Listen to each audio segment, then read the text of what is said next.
Bonjour mes frères et sœurs. L'heure est grave. Bien que la situation actuelle ne vous semble pas encore si grave, elle le deviendra rapidement si rien n'est fait et si nous n'agissons pas. En effet, la question « Où est Paul Biya ?»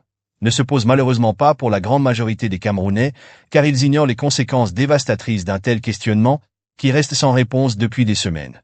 Comme l'a déclaré Émile Durkheim dans son livre Le suicide, toute rupture de l'équilibre social, si elle éclate soudainement, prend toujours du temps à produire des conséquences.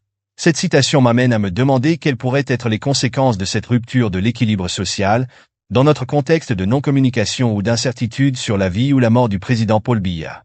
Parce que cette question crée en elle-même une rupture de l'équilibre social.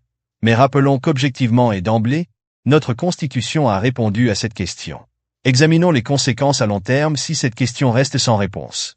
Pour comprendre une société, il faut comprendre comment fonctionne un organisme vivant.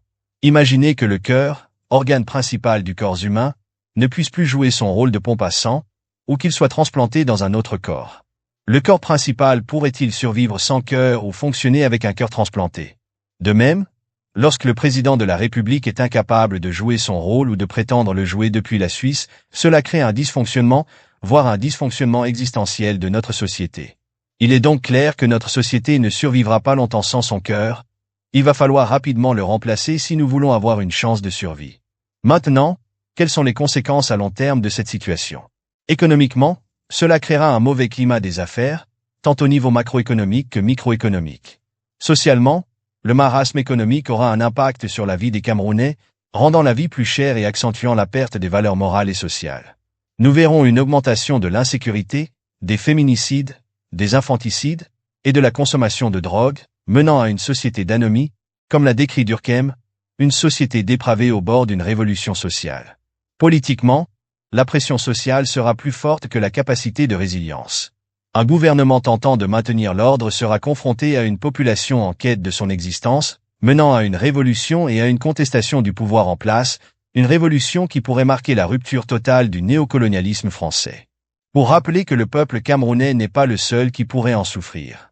C'est pourquoi vous verrez bientôt la France chercher également à répondre à cette question. Voilà ce qui nous attend, peuple camerounais, si nous ne nous levons pas maintenant pour mettre fin à cette situation et trouver rapidement une réponse claire à notre question. Où est Paul Biya? Cette question est cruciale pour l'avenir et la survie de notre pays. Levons-nous et demandons non seulement où est notre président, mais surtout une constatation de la vacance si nous tenons vraiment à notre patrie et enfin à l'aboutissement de notre souveraineté nationale. Bonne journée à tous dans l'esprit de famille, en l'occurrence l'amour, la solidarité collective, l'empathie, le pardon et le partage. David Bodjo, entrepreneur social et fils du continent.